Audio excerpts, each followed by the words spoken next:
नमस्कार, news state देख रहे हैं आप। मैं हूं कुंदन जमात। पहाड़ समाचार की शुरुआत इस वक्त की बड़ी खबर से। उत्तराखंड की बड़ी खबर नए सीएम से जुड़ी हुई है। आज दिन भर क्या क्या हुआ सिलसिलेवार तरीके से आपको बताएंगे। विधायक दल की बैठक में खटीमा विधायक के नाम पर मुहर लगने के बाद फिर से सियासत गरमाई। खटीमा में जश्न हुआ तो विरोधी गुट नाराज हो गया। 3 तस्वीरें हैं आपकी टीवी स्क्रीन पर। धामी के नाम पर मुहर लगने के बाद खटीमा क्षेत्र में जश्न शुरू हो गया और सतपाल गुट के नाराज होने की खबर भी आ गई। दिन भर सियासत गर्म रही और हरीश रावत ने भी ट्वीट के जरिए तंज कस दिया है।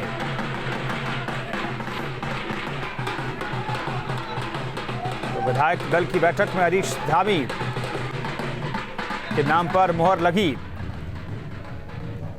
और बड़ी खबर आपको बता रहे हैं देहरादून से। पुष्कर सिंह धामी कल लेंगे सीएम पद की शपथ। शाम 6 बजे राजभवन में शपथ ग्रहण समारोह होगा। शपथ ग्रहण में धामी के गांव के लोग भी शामिल होंगे। फिलहाल ये जानकारी मिल रही है। तो इस वक्त की बड़ी खबर आपको बता रहे हैं। उत्तराखंड को नया सीएम पुष्कर सिंह धामी के तौर पर कल मिल जाएगा औपचारिक तौर पर। हालांकि उनके नाम पर मुहर बीजेपी विधायक दल की बैठक में लगा दी गई है, लेकिन आधिकारिक तौर पर औपचारिक तौर पर कल उत्तराखंड को एक और नया मुख्यमंत्री पुष्कर सिंह धामी के तौर पर मिल जाएगा। शाम 6 बजे राजभवन में शपथ ग्रहण समारोह होगा।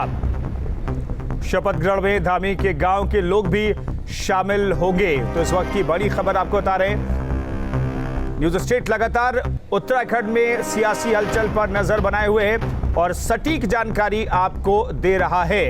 चाहे वो तीरथ सिंह रावत की विदाई से जुड़ी हुई खबर हो या फिर पुष्कर सिंह धामी के रेस में आगे चलने की खबर हो, सारी सटीक जानकारी न्यूज स्टेट ने आपको दी है। सुरेंद्र डसीरा हमारे सहयोगी इस खबर पर बातचीत करने के लिए देहरादून से जुड़ रहे हैं। उनके साथ अभिषेक भी मौजूद हैं। सुरेंद्र, एक नए अध्याय की शुरुआत हो रही है। पुष्कर सिंह धामी युवा चेहरा और उन्हें बड़ी जिम्मेदारी आलाकमान ने दी है।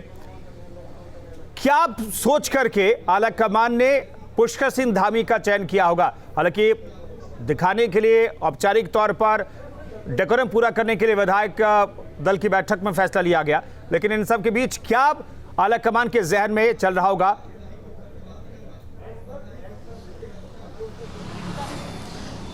देखिए, मैं एक भाजपा के बड़े नेता के पास बैठा था तो उन्होंने कहा कि कोरोना की तीसरी लहर तो आए या ना आए, भाजपा की तीसरी पीढ़ी ज़रूर आ गई। और बिल्कुल ये भाजपा की तीसरी पीढ़ी मैं इसलिए कह रहा हूँ क्योंकि पहले भगत सिंह कोश्यारी, नित्यानंद स्वामी, भुवन चंद खंडूड़ी, इनका एक दौर रहा था, वो पहली पीढ़ी थी। दूसरी पीढ़ी आती है जिसमें हमको दिखाई देते हैं त्रिवेंद्र रावत, तीरथ रावत, डॉक्टर निशंक। और तीसरी पीढ़ी जो है जिसमें अब हमें 46 साल के मुख्यमंत्री के तौर पर पुष्कर धामी नज़र आ रहे हैं। ऐसा कभी नहीं हुआ था। उत्तराखंड में बीजेपी ने ये एक नया परिवर्तन किया है और इसको जानकार, जो सियासी जानकार है, उनका ये कहना है कि जब बहुत ज़्यादा नाराज़गी हो जाती है, 2 सीएम आपने बदल दिए, आकांक्षाओं पर आप खड़े नहीं उतर पाए, नाराज़गी फिर भी बरकरार है, तो फिर एक मास्टर स्ट्रोक खेला गया और एक युवा मुख्यमंत्री दिया गया, क्योंकि अब युवा कनेक्ट होंगे। पुष्कर धामी का अगर बैकग्राउंड आपको बताऊं, पिथौरागढ़ जनपद से बिलोंग करते हैं और मूल रूप से पिथौरागढ़ के रहने वाले हैं। खटीमा के लगातार 2 बार के विधायक हैं। यूथ बीजेपी मोर्चा के अध्यक्ष रह चुके हैं। बेरोजगारी को लेकर कई आंदोलन चला चुके हैं और यूथ इनके साथ हमेशा रहता है। प्रदेश अध्यक्ष की दौड़ में भी ये हमेशा रहते थे, लेकिन वहाँ कामयाबी नहीं मिल पाई। 2017 में मंत्री पद की दौड़ में थे, वहाँ कामयाबी नहीं मिल पाई। लेकिन उसी विधानसभा के कार्यकाल में इस बार जब मुख्यमंत्री तीरथ सिंह रावत को हटाया गया तो पुष्कर सिंह धामी का नाम चौंकाने वाला था। बीजेपी हमेशा चौंकाती है और इस बार भी ये नाम चौंकाने वाला था। लेकिन इस नाम के पीछे का मतलब साफ है कि जो नाराजगी थी युवाओं की बेरोजगारी को लेकर, रोजगार नहीं मिलने को लेकर, उन सारे हमारे साथ देवेंद्र भसीन जी जुड़ रहे हैं, उनसे बातचीत कर लेते हैं। देवेंद्र भसीन साहब, एक नया मुख्यमंत्री तो उत्तराखंड को और दे दिया आपने, मैं ये जोड़ना चाहूंगा, क्या उम्मीदें आकांक्षाएं हैं? देखिए, निश्चित तौर पर श्री पुष्कर सिंह धामी के नेतृत्व में हमारी सरकार और गति से काम करेगी। एक युवा मुख्यमंत्री हमारी पार्टी ने प्रदेश को दिया है और पुष्कर जी ने अपने पिछले राजनीतिक करियर में भी जहां भी उनको जिम्मेदारी मिली है वो जिम्मेदारी बहुत बखूबी निभाई है। तो आज एक नया खून जो है वो नेतृत्व के दौड़ में शामिल था, उसको जिम्मेदारी प्राप्त हुई है और निश्चित तौर पर जो हमारी पार्टी का लक्ष्य है जनता की सेवा करने का, युवाओं की अपेक्षाओं को पूरा करने का, वो उनके नेतृत्व में पूरा होगा और सन 2022 का चुनाव भारतीय जनता पार्टी पुणे बहुत शानदार तरीके से जीतेगी। सूर्यकांत धस्माना भी हमारे साथ मौजूद हैं, कांग्रेस के वरिष्ठ नेता हैं। धस्माना साहब, एक नया चेहरा मिल गया, युवा मुख्यमंत्री उत्तराखंड को मिल गया है और जो आकांक्षाएं, उम्मीदें बीजेपी से लगातार लगी हुई थी और अब उन उम्मीदें, आकांक्षाओं को एक युवा मुख्यमंत्री पूरा करेंगे। देखिए, पुष्कर धामी जी के लिए शुभकामनाएं हैं। मेरे मित्र भी हैं, मेरे बड़े अच्छे संबंध हैं उनसे, छोटे भाई की तरह हैं। हमेशा उन्होंने मुझे सम्मान दिया है, उनको व्यक्तिगत रूप से मैं शुभकामनाएं देता हूं, बधाई देता हूं। लेकिन भारतीय जनता पार्टी ने जो मजाक उत्तराखंड की जनता के साथ किया है, देखिए प्रयोगशाला बना के रख दिया। और ये मैं उनके श्रीमुख से, जो 3 मुख्यमंत्री बनाए उनके श्रीमुख की बात बता रहा हूँ। पहले मुख्यमंत्री जो बनाए थे त्रिवेंद्र सिंह रावत, उन्होंने कहा मैं थक गया हूँ, मैं थका हुआ हूँ, इसलिए ऊर्जावान नया मुख्यमंत्री बना दिया तीरथ सिंह जी ने कहा। तीरथ सिंह जी ने आज विदाई के समय कहा कि संवैधानिक संकट है, मैं संवैधानिक रूप से मुख्यमंत्री नहीं रह सकता। और तीसरे जो बने हैं माननीय हमारे पुष्कर धामी जी, उन्होंने कहा मुझे अनुभव नहीं है, जरूर मैं मंत्री या राज्य मंत्री नहीं रहा, लेकिन पार्टी का कार्यकर्ता हूं, जो जिम्मेदारी मुझे मिली। यानी कि बीजेपी ने उत्तराखंड को प्रयोगशाला बना दिया, लेबोरेटरी बना दिया अपना। आप उत्तराखंड के 57 विधायक के देने के बाद अगर आपको ऊर्जावान और नया चेहरा देना था तो आप भैया 2017 में पुष्कर धामी को मुख्यमंत्री बनाते।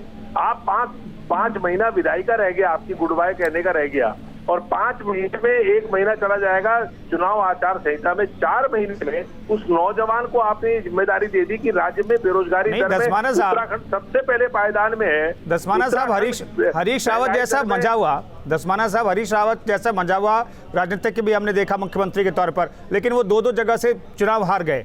तो सिर्फ एज फैक्टर मायने रखता है क्या, एक्सपीरियंस मायने रखता है क्या? एक नया प्रयोग बीजेपी कर रही है, युवा को मौका दे रही है, क्या दिक्कत है? मेरे भैया सुनो, चुनाव अटल बिहारी वाजपेयी भी हारे, चंद्रशेखर भी हारे, आडवाणी जी भी हारे, इंदिरा गांधी भी हारी। देश का कोई नेता ऐसा नहीं है जो चुनाव नहीं हारा हो। ठीक है, सवाल हरीश रावत के चुनाव हारने जीतने का नहीं है। सवाल यह है कि 57 विधायकों का इतना प्रचंड बहुमत भारतीय जनता पार्टी को किसके कहने पे दिया? त्रिवेंद्र के कहने पे नहीं दिया, तीरथ के कहने पे नहीं दिया, पुष्कर के कहने पे नहीं दिया, मोदी जी के कहने पे दिया। डबल इंजन की सरकार बनाओ, बेरोजगारी दूर कर दूंगा। डबल इंजन की सरकार बनाओ, लोकायुक्त नियुक्त कर दूंगा। डबल इंजन की सरकार बनाओ, महंगाई कम कर दूंगा। 4.5 साल में जो त्राहिमाम उत्तराखंड की जनता ने किया, भारतीय जनता पार्टी को शर्म आनी चाहिए। इन्होंने उत्तराखंड की जनता के साथ विश्वासघात करने का काम किया है, ठीक है, देने का काम किया है, और इसका जवाब उत्तराखंड की जनता 2022 में देगी। ठीक है धस्माना साहब, मैं चाहूंगा कि आप थोड़ी देर हमारे साथ बने रहे। एक बड़ी खबर अपने दर्शकों को बता दें, फिर मैं लौटता हूं आपके पास। देवेंद्र भसीन भी हमारे साथ मौजूद है, 2 सहयोगी हमारे साथ मौजूद हैं। तो सतपाल महाराज गुट नाराज हो गया है, ये फिलहाल जानकारी मिल रही है। पुष्कर सिंह धामी के सीएम चयन से वो नाराज हैं। पुष्कर सिंह धामी कल सीएम पद की शपथ लेंगे, लेकिन इन सब के बीच कहा जा रहा है कि सतपाल महाराज नाराज हैं, उनका पूरा गुट नाराज है। भसीन साहब, ऐसा है क्या?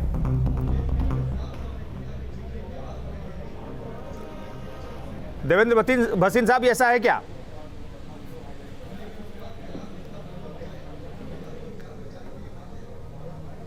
तो इस वक्त की बड़ी खबर आपको बता रहे हैं, सतपाल महाराज गुट नाराज है। सुरेंद्र डसीला हमारे साथ मौजूद हैं इस खबर पर। सुरेंद्र, इस तरह की खबरें तो जब तीरथ सिंह रावत मुख्यमंत्री पद की शपथ लेने जा रहे थे तभी ऐसी चीजें आई थी, एक बार फिर से वैसी चीजें निकल करके सामने आ रही है।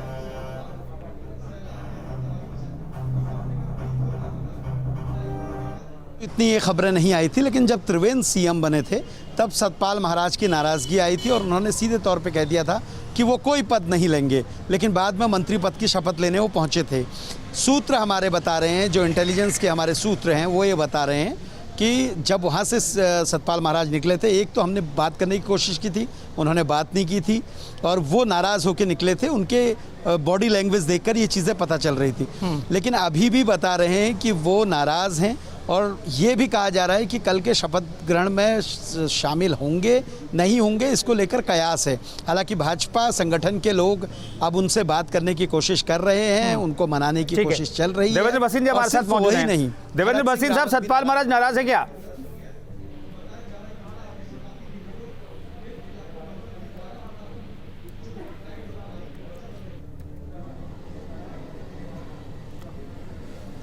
तो उत्तराखंड के पूर्व सीएम हरीश रावत ने ट्वीट भी किया है और वो ट्वीट है हम आपको बता देते हैं। उन्होंने ट्वीट किया है कि बीजेपी के मुख्यमंत्री चयन का सीन नाटकीय तरीके से समाप्त हुआ है। क्या ट्वीट किया हमने आपको दिखाने की कोशिश की। भाजपा के मुख्यमंत्री चयन का सीन नाटकीय तरीके से समाप्त हुआ है। कुछ लोगों के लिए अंगूर हमेशा हमेशा के लिए खट्टे हो गए हैं। खुशी है कि एक किसान का बेटा पुष्कर सिंह धामी राज्य के मुख्यमंत्री बने हैं। उनको बहुत बहुत बधाई। आज शुभकामनाएं देने का दिन है। कल मैं इस सारे घटनाक्रम की राजनीतिक चीरफाड़ करूंगा, मगर आज केवल पुष्कर धामी को बधाई देता हूं। उनके जीवन में ये बड़ा क्षण है।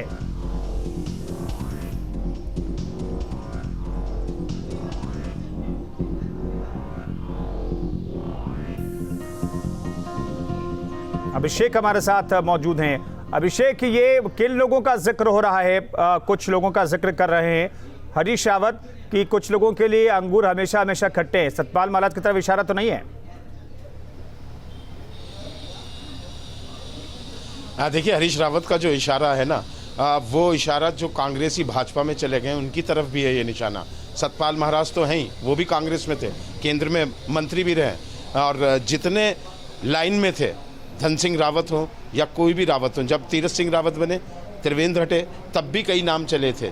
और जिन्होंने त्रिवेंद्र सिंह रावत का विरोध किया था वो गुड भी नाराज होगा। हरीश रावत जरूर कांग्रेस के पूर्व मुख्यमंत्री हैं, लेकिन अंदर खाने क्या चल रहा है, प्रदेश की राजनीति में क्या चल रहा है, बीजेपी में क्या चल रहा है, उनको मालूम है। लेकिन इतना ज़रूर है कि हाँ, सतपाल महाराज नाराज ज़रूर हुए। मैं उस समय उन्हें देख रहा था, वो बहुत तेज़ी से, क्योंकि उसके आध घंटे बाद कम से कम 25 मिनट बाद ये कार्यकर्ता बाहर आए, जब उन्होंने नारे लगाने पुष्कर सिंह धामी के शुरू किए। और वो जिस तेज़ी से निकले, अकेले थे वो, जब मीटिंग छोड़ के निकले, सारी मीडिया ने उन्हें रोकने की कोशिश की, मुंह तक पर माइक आ गए थे उनके। ऐसा कभी नहीं होता कि सतपाल महाराज मीडिया से दूर रहें, लेकिन आज इतनी दूरी उन्होंने बनाई। तो जो हरीश रावत कह रहे हैं, ये चर्चा बीजेपी कार्यालय में थी, और काफ़ी ऐसे लोग जो पॉलिटिशियन नहीं थे और सिर्फ देखने आए थे कि किसकी ताजपोशी आज होने वाली है। क्योंकि जब तीरथ सिंह रावत की हुई थी, तब भी देहरादून के काफ़ी लोग बीजेपी कार्यालय के इर्द गिर्द थे। वो सब बातें जो कर रहे थे, हम लोग उसे सुन रहे थे। कई ऐसे बुजुर्ग थे, वो कह रहे थे कि अब कांग्रेस वाले जो हैं, जितने बीजेपी में आए वो चले जाएंगे, क्योंकि पुष्कर सिंह धामी सबसे ज़्यादा जूनियर हैं, और उनसे सीनियर कई ऐसे नेता थे जो 5-5 बार के विधायक हैं। जिस तरीके से इन्हें बनाया गया, उससे वो खेमा जरूर नाराज होगा। लेकिन इतना ज़रूर है, बीजेपी को लगता था कि ऐसा चेहरा दिया जाए, ऐसी फिगर दी जाए जो थोड़ा सा भाषण में मजबूत हो, बोलने में मजबूत हो, और युवा जिसके साथ हैं। पुष्कर सिंह धामी ABVP से जुड़े रहे, भारतीय जनता वो युवा मोर्चे के अध्यक्ष रहे, और ये उनके पक्ष में चला गया। बिल्कुल, तमाम सहयोगी हमारे साथ बने हुए हैं, मेहमान भी बने हुए हैं। हम रुक रहे हैं एक छोटे से ब्रेक के लिए। उत्तराखंड के नए मुख्यमंत्री पुष्कर सिंह धामी होंगे। देहरादून में शनिवार को ही बीजेपी के विधायक दल की बैठक में यह फैसला लिया गया। पुष्कर सिंह धामी रविवार को सीएम पद की शपथ लेंगे, लेकिन इससे पहले ही उन्होंने अपना विजन जो है वो साफ कर दिया है। एक रिपोर्ट आपको दिखाते हैं। पहाड़ पर पुष्कर राज। 21 साल के उत्तराखंड को पुष्कर सिंह धामी के रूप में 13वां मुख्यमंत्री मिलने जा रहा है। तीरथ सिंह रावत के इस्तीफे के बाद से ही कई नेताओं के सिर सीएम का ताज सजने के कयास लगाए जा रहे थे, लेकिन सीएम पद की रेस जीती 45 साल के विधायक पुष्कर सिंह धामी ने। धामी उत्तराखंड के सबसे कम उम्र के सीएम होंगे। इस बैठक में सर्वसम्मति से पुष्कर धामी जी को विधायक दल के नेता पद के लिए चुना गया। भारतीय जनता पार्टी विधायक दल के इस प्रस्ताव को लेकर हम लोग महामहिम राज्यपाल जी के पास गए और उनको आग्रह किया कि वो हमारे नए नेता को सरकार बनाने के लिए आमंत्रित करें। जनता पार्टी ने एक नए नौजवान नेता को मुख्यमंत्री के रूप में सर्वसम्मति से चुना है। विधायक दल की बैठक में नेता चुने जाने के बाद पुष्कर सिंह धामी राज्यपाल से मिलने पहुंचे। विधायकों के समर्थन का पत्र सौंपा। सीएम पद पर बैठने से पहले ही उन्होंने अपना विजन लोगों से साझा किया। निश्चित रूप से मेरा ये लक्ष्य होगा कि हमारे जो भाई बेरोजगार हैं हजारों लाखों की संख्या में उनको कहीं ना कहीं रोजगार से जोड़ने का काम हो।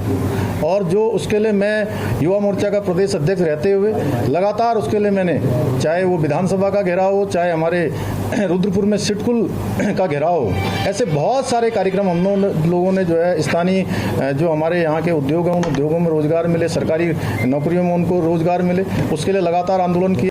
इस बीच पुष्कर सिंह धामी ने यह भी साफ कर दिया कि देवस्थानम बोर्ड के गठन को लेकर वो त्रिवेंद्र और तीरथ सिंह रावत के फैसले के साथ ही रहेंगे। मैंने कहा कि मेरे पूर्ववर्ती लोगों ने, जो मेरे सीनियर लोग हैं, जो मेरे से पहले मुख्यमंत्री रहे हैं, उनकी बातों का कहीं अनादर न हो। जो उन लोगों ने कमिटमेंट किए हैं उनको आगे बढ़ाएंगे। बीजेपी ने उत्तराखंड में महज 5 महीने के बाद एक बार फिर अपना सीएम तो बदल दिया, लेकिन फिलहाल मंत्रिमंडल में बदलाव को लेकर कोई जानकारी नहीं दी जा रही। अब सबकी नजर रविवार को होने वाले शपथ ग्रहण समारोह पर होगी, जब पुष्कर सिंह धामी मुख्यमंत्री पद की कमान संभालेंगे। Team news state. Pushkar Singh Dhami के सिर पर उत्तराखंड के मुख्यमंत्री का ताज सजने पर क्षेत्र की जनता ने भी जमकर जश्न मनाया। ढोल नगाड़ों के साथ झूमे और एक दूसरे को मिठाई खिलाई। पुष्कर सिंह धामी की पत्नी गीता देवी ने कहा कि उनके पति के मुख्यमंत्री बनने से पूरा खटीमा क्षेत्र गौरवान्वित महसूस कर रहा है।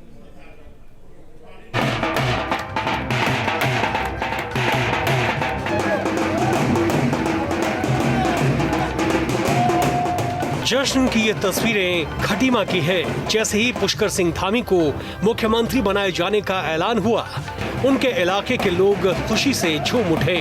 ढोल नगाड़े के साथ लोगों ने जमकर जश्न मनाया। सभी गांव वालों को बहुत ज़्यादा खुशी है कि हमारे बीच से इस सीमांत क्षेत्र से माननीय श्री पुष्कर सिंह धामी जी जो मुख्यमंत्री बने, और उनका आज ये उनके हमारे ताऊ जी का जो सपना था आज जाके पूरा हुआ है मुख्यमंत्री बनने का। पुष्कर सिंह धामी को मुख्यमंत्री बनाए जाने की खबर मिलते ही परिवार में खुशी का ठिकाना नहीं रहा। पत्नी गीता धामी ने कहा कि वो क्षेत्र के साथ साथ प्रदेश की जनता की उम्मीदों पर खरे उतरेंगे। मैं ये भी कहना चाहूँगी, जो भी इनको जिम्मेदारी मिली है उस जिम्मेदारी को बखूबी निभाते हुए अपनी जो भी जिम्मेदारियां हैं उनसे ऊपर उठ करके वो कार्य करेंगे। और क्योंकि एक बहुत ही सामान्य परिवार में वो उन्होंने जन्म लिया है और सारी समस्याओं को उन्होंने बहुत नज़दीकियों से देखा है, अपने क्षेत्र की जनता की समस्याओं को, तो जो है जो भी कार्य करेंगे बहुत बखूबी मैं समझती हूँ कि वो निभाएंगे। पुष्कर धामी की मां का कहना है कि बेटे ने आज अपने पिता के सपने को पूरा कर दिया है। करते थे मेरा बेटा मुख्यमंत्री बनेगा, एक दिन बोलते थे, बहुत तमन्ना थी उनकी, तो अब मिलने की खुशी हो रही, जल्दी जल्दी आ जाए बेटा यहाँ। जल्दी आ जाए, मिलने की खुशी हो रही होगी।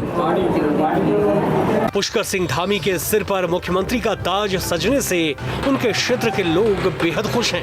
हर तरफ जश्न का नजारा है। अब देखना होगा कि इतने कम समय में धामी कैसे लोगों की उम्मीदों पर खरा उतर पाते हैं। इस खास पेशकश में फिलहाल इतना ही। रुकेंगे एक छोटे से ब्रेक के लिए। आप बने रहिए न्यूज स्टेट के साथ।